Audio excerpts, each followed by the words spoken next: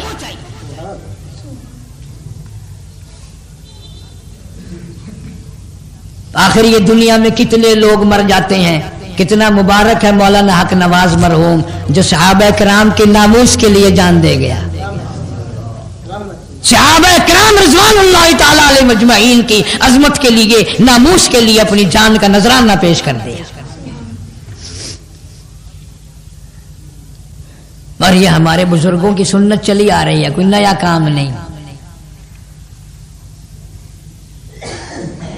بڑے بڑے اکابر، بڑے بڑے بزرگ، بڑے بڑے اللہ والے تڑپ تڑپ کر کے گئے، یا اللہ شہادت کی موت عطا فرما، یا اللہ شہادت کی موت عطا فرما۔ حضرت شیخ الہند رحمت اللہ علیہ اس دنیا سے رخصت ہوئے، آخری وقت میں ڈاکٹر نصاری مرحوم کی کوٹھی پہ دلی میں ہے، آخری وقت ہے، رونے لگ گئے۔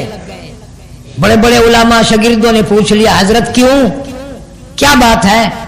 فرمایا میرے دل کی تمنا میرے دل میں رہی، میری آرزو پوری نہ ہو سکی، میری حسرت نہ نکل سکی، میرا شوق پورا نہ ہوا، میرا ذوق پورا نہ ہوا، میری تمنا پوری نہ ہوئی۔ میری تمنا تھی اللہ کی راہ میں میرا قیمہ بنا دیا جاتا، میری بوٹیاں اڑا دی جاتی، میری جان کے ٹکڑے کر دیے جاتے، لیکن افسوس کر رہا ہوں بستر پہ موت آ رہی ہے۔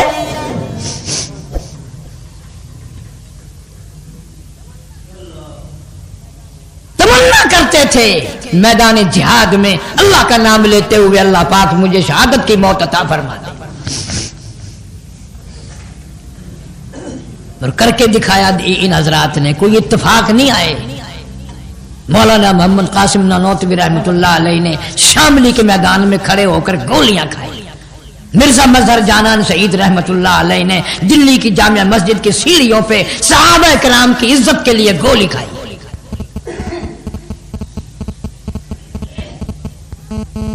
کوئی ایک تھوڑی ہے، یہ تو پرانا طریقہ چلاتا ہے۔ جس اللہ والے نے اللہ کے ساتھ سودا کر لیا، مولا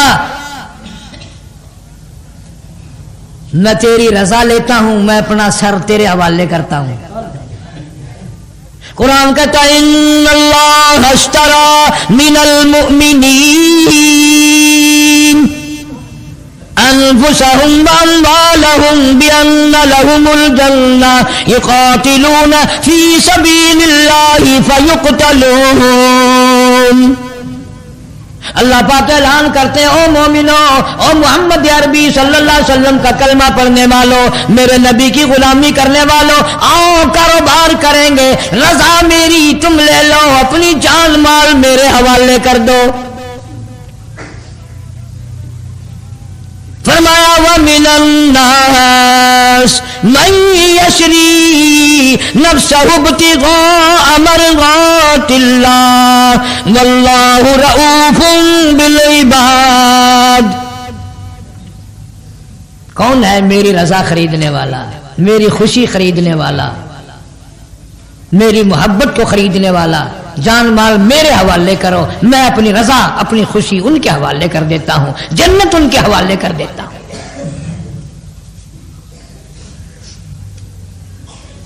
بڑے بڑے بہادر لوگ آئے اس دنیا میں، بہادر شاہ ظفر مرحوم مغلیہ خاندان کا چشم و چراغ انگریزوں نے پکڑا ہے دلی سے، رنگون لے گئے پکڑ کر، بند کر دیا۔ اچھا خاصا وقت گزرنے کے بعد اطلاع دی گئی کہ آج انگریز حکومت نے تمہاری دعوت کی ہے، کھول کر لے آئے، میزوں پہ کھانا کیا لگا دیا، سرپوش اوپر رکھے ہوئے تھے، ایک سرپوش اٹھا کر دیکھا بڑے بیٹے کا سر رکھا ہوا تھا، دوسرا سرپوش اٹھا کے دیکھا اس سے چھوٹے بیٹے کا سر رکھا ہوا تھا، 12 بیٹے تھے، 12 پلیٹوں میں اوپر سے ڈھک کر سارے کے ساری اولاد کے سر رکھے ہوئے تھے، باپ کے سامنے کر دیے۔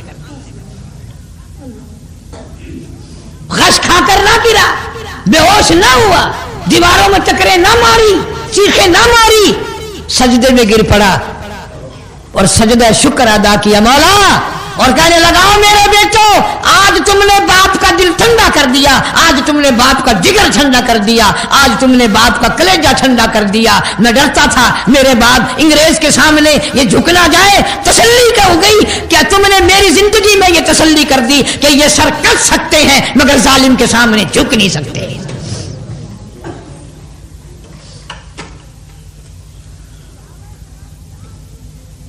صحابہ کرام کی آبرو کے پیچھے کون سا مسلمان ہے جو اپنی جان نہیں دیا چاہتا؟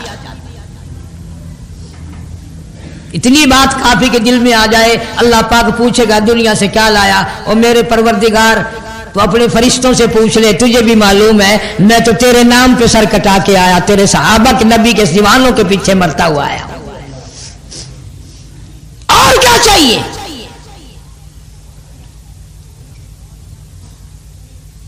باقی اور کیا ہونا جانا ہے؟ 40-42 سال ہو گئے ہمیں تو یوں ہی دیکھتے ہوئے، پانی مہنگا ہوتا جا رہا ہے، خون سستا ہوتا جا رہا ہے۔ یہی بات یاد رکھو، یہ جتنی بھی موت کوئی مولویوں کو ہلاک نہیں ہو رہی، تم سب کے سب کلیجے پہ ہاتھ رکھ کے سوچو کہ تمہارا معاملہ کیا بننے والا ہے۔ تم جو ہر معاملے میں اور ہر میدان میں پیسے کھا کر ووٹ دینے کے عادی بنے ہوئے ہو، اگر وہ قیمت بھی تو تم سے وصول کرنی ہے نا۔ سارا جہان آج اس طریقے سے گڑبڑ میں آ گیا کہ نہ ایمان کا پتہ، نہ یقین کا پتہ، نہ قرآن کا پتہ۔ جناب مدنی کریم صلی اللہ تعالی علیہ وسلم کے صحابہ کرام نے اسی طرح قربانیاں دی، چمڑے ادڑ گئے، قربانیاں دے دے کر اولاد ذبح ہو گئی، اپنی آنکھوں کے سامنے نیزے کی نوک پہ اپنے معصوم بچوں کو لٹکا ہوا دیکھ کر لا الہ الا اللہ محمد الرسول اللہ صلی اللہ علیہ وسلم پڑھنے والوں کا حال دیکھا۔ آج تمہیں کلمے کی توفیق نہیں، قرآن کی تلاوت کی توفیق نہیں، دیدار کے قرآن کی توفیق نہیں، رات دن گانے بجانے میں مشغول ہو۔ قیامت کا دن ہوگا، ہزاروں لوگ آئیں گے، اللہ میاں پوچھیں گے دنیا سے کیا لایا؟ کئی لوگ کہیں گے الہی کچھ نہیں لایا، کچھ نہیں لایا، اتنی بات لایا ہوں تیرے محبوب کریم صلی اللہ علیہ وسلم کی آبرو کے پیچھے میں نے اپنی جان کی بازی لگا دی۔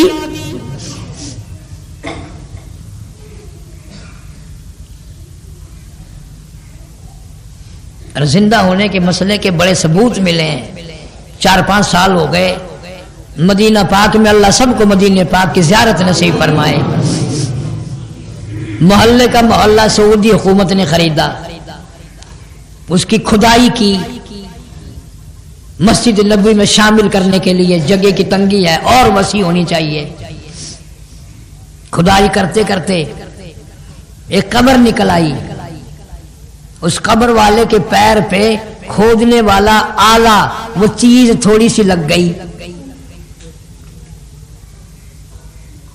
دنیا نے دیکھا 1400 سال کے بعد بھی محمد صلی اللہ علیہ وسلم کے دین پہ مرنے والے کو کسی کے ذرا سی خراش لگ گئی، تازہ لہو بہنے لگا، تازہ لہو بہنے لگا۔ تحقیق کرنے سے پتا چلا اندر سے قبر میں سے کوئی چیز ملی کہ یہ مالک بن سنائی شہید رضی اللہ تعالی عنہ کی قبر ہے۔ 1450 سال کے بعد بھی